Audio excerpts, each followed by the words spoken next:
मंत्र क्या होता है, गुरु मंत्र को कैसे सिद्ध किया जाता है, गुरु मंत्र कैसे प्राप्त किया जाता है, आज की वीडियो में मैं आपको गुरु मंत्र के विषय में ही बताऊंगा। आज की वीडियो बहुत महत्वपूर्ण होने वाली है क्योंकि जो बहुत से लोगों का सवाल होता है गुरु मंत्र से जुड़ा हुआ कि गुरु मंत्र को कैसे सिद्ध करें, गुरु मंत्र के अनुभव कब शुरू होते हैं, गुरु मंत्र का जाप कैसे करना चाहिए, कैसे गुरु से गुरु मंत्र प्राप्त करें, इन सभी प्रश्नों का उत्तर आज की वीडियो में मैं आपको देने वाला हूं। तो वीडियो को ध्यान से सुनना एक एक चीज़ को, ताकि बारीकी से आपको समझ में आए।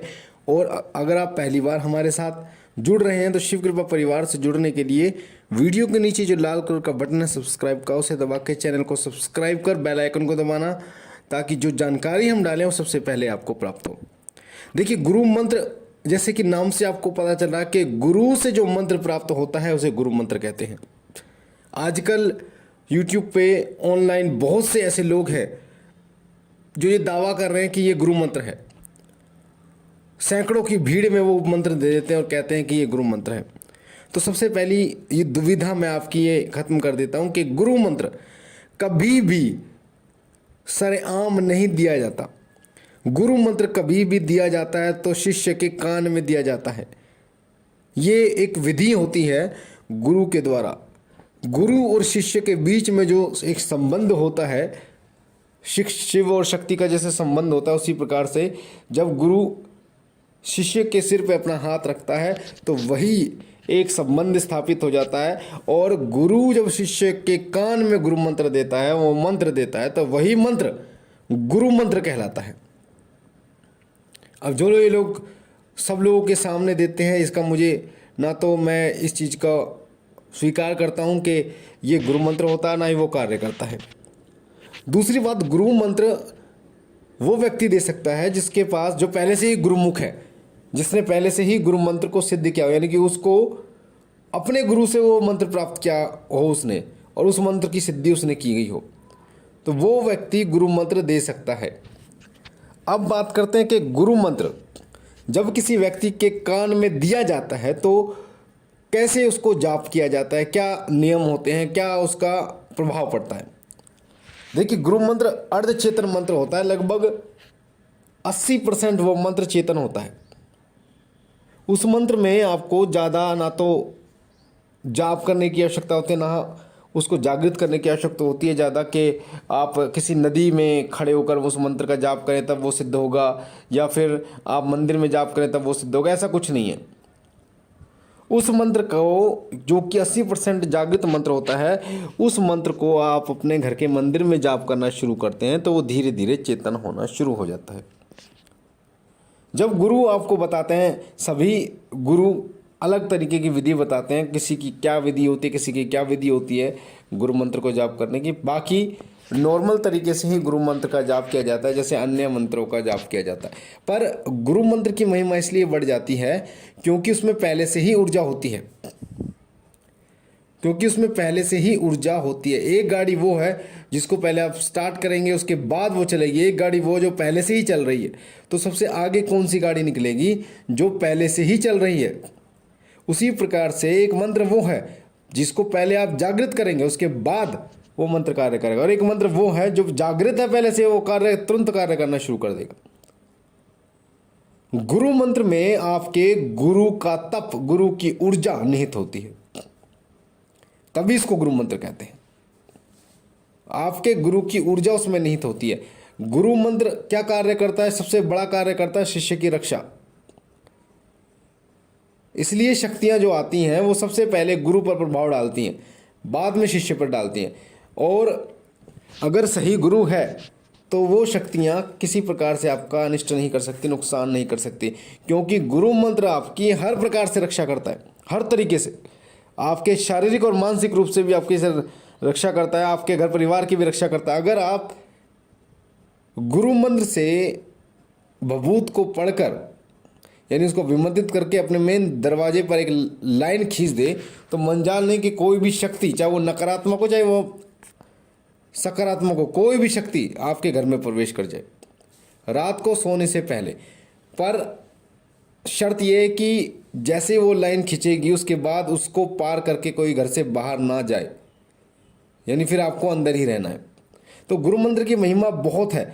गुरु मंत्र के अनुभव मात्र 3 दिन में शुरू हो जाते हैं। और गुरु मंत्र का सबसे बड़ा प्रभाव यह है कि आपको आपके गुरु के दर्शन जरूर होते हैं, आपके इष्ट देव के दर्शन जरूर होते हैं, यानी दर्शन होने ही होने, स्वप्न के माध्यम से, ध्यान के माध्यम से दर्शन होने ही होने गुरु मंत्र के प्रभाव से। और गुरु मंत्र के कारण आपके शरीर में वो ऊर्जा उत्पन्न होनी शुरू हो जाती है, जो ऊर्जा आपके शरीर की नकारात्मक ऊर्जा को हटाने का कार्य करती है, जो आपके शरीर में से नकारात्मक ऊर्जा को हटाती है और सकारात्मक ऊर्जा भरती है। जैसे आपने देखा होगा कि कंप्यूटर में एक एंटीवायरस होता है, एंटीवायरस जब जाता है तो उस वायरस को हटा देता है, उसके बाद फिर और स्पेस उसमें आ सकता है। उसी प्रकार से गुरु मंत्र एंटीवायरस का काम करता है। आपके शरीर में, आपके आत्मा में जब जाता है तो नकारात्मक ऊर्जा को हटा देता है और सकारात्मक ऊर्जा आपके शरीर के अंदर भर देता है। ये कार्य गुरु मंत्र का होता है। गुरु मंत्र ही आपके जो अवचेतन मन है उसको जागृत करने का कार्य करता है, आपकी कुंडलिनी शक्ति को जागृत करने का कार्य करता है और आपके अंदर निहित तम समस्त जो प्रतिभाएं हैं, जो कि सप्त चक्रों के कारण वो प्रतिभाएं निखरती हैं, उन प्रतिभाओं को निकालता है। जैसे कईयों में लेखन की प्रतिभा होती है, गायन की प्रतिभा होती है, कईयों में आइडिया बहुत ज़बरदस्त आ जाते हैं उनमें। तो इस प्रतियोगिता यानी कि प्रतिभाएं जो हैं, उन प्रतिभाओं को निखारता है और आपको सामाजिक रूप से भी इस योग्य बनाता है कि आप समाज में रह सकें, एक अच्छा जीवन जी सकें। गुरु मंत्र के प्रभाव से ही आप अपने परिवार की रक्षा कर सकते हैं नकारात्मक शक्तियों। जिस व्यक्ति के पास गुरु मंत्र है, जिस व्यक्ति ने गुरु मंत्र का जाप किया है, उसे नकारात्मक शक्ति टच भी नहीं कर सकती, चाहे वो सूतक में हो, पातक में हो, चाहे वो अशुद्ध रूप में ही क्यों ना हो व्यक्ति, पर उसके शरीर में नकारात्मक शक्ति प्रवेश नहीं कर सकती। तो गुरु मंत्र की जो महिमा है वो अनंत है।